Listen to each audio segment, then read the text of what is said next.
G'day folks, how you going? It's Brad here from the Headshot Guys and I'm back. It's been a little while since I've created any video content. I've had a bit of a break. I've been away. I went to Japan, which was kind of nice. I haven't been over there for quite so many years, so it's nice to get over there and touch base with some friends and family over there. So I'm back now today to talk to you about headshots, more particularly my core beliefs around headshots. Now, I've talked about these ad nauseum in the past, but it's worth going over again. I find that having shot thousands of people over many, many years being a headshot photographer, that the main reason that most people look pretty terrible in their headshots or in their photographs in general, I guess, is that primarily they've simply just never been taught how to do it. Now, I believe it's up to photographers, good photographers, to teach their clients two main things: head position and expression. Now, anybody can stand somebody up against a wall and just tell them to smile, and often that's all that photographers do. So you've got to be careful.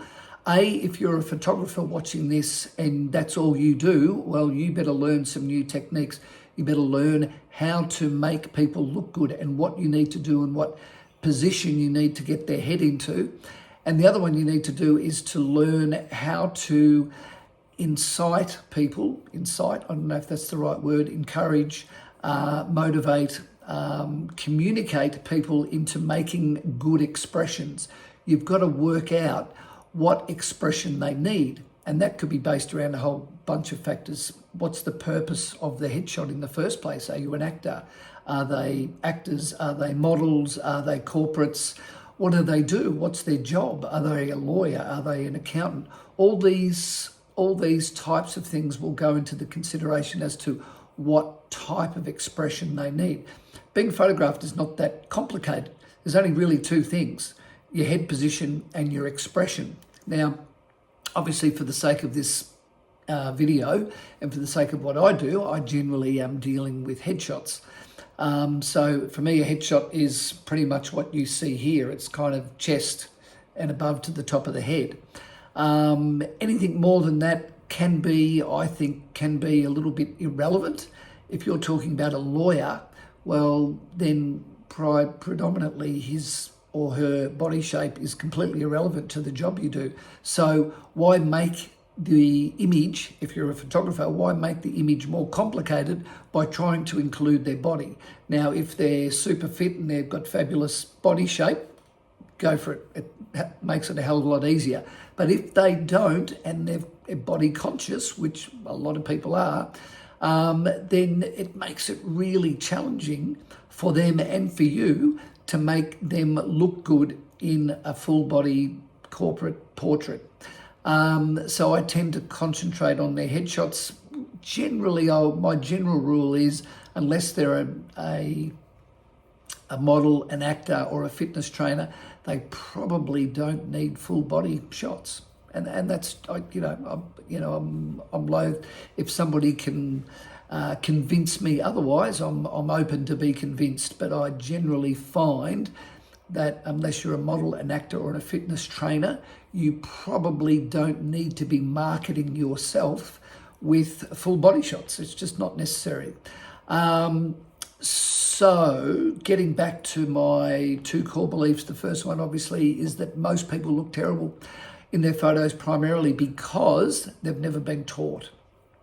And it's up to photographers to learn how to teach people to look good in the photograph. Now, everybody looks different, so everybody can use similar techniques, and I teach my clients jawline, eyes, mouth, turning and tilting. They're the 5 techniques that are relevant to everybody to make them look the way I make people look: jawline, eyes, mouth, turning and tilting. And everybody's head should fit into a category there where you can continue to make them look better if you're able to implement these 5 techniques. They're not complicated, but it does take some practice.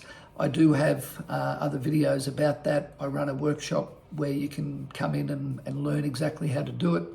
But that's it. My second core belief is that being photogenic is teachable, and that once you understand these techniques and you apply them, you can pretty much make yourself look better in every single photograph that you ever take for the rest of your life, whether you're out to lunch with your mates, or whether you're at a wedding or a corporate function or a networking event, or you're just simply going into a photographer to have your headshots done. So they're my two core beliefs. I hope that helps.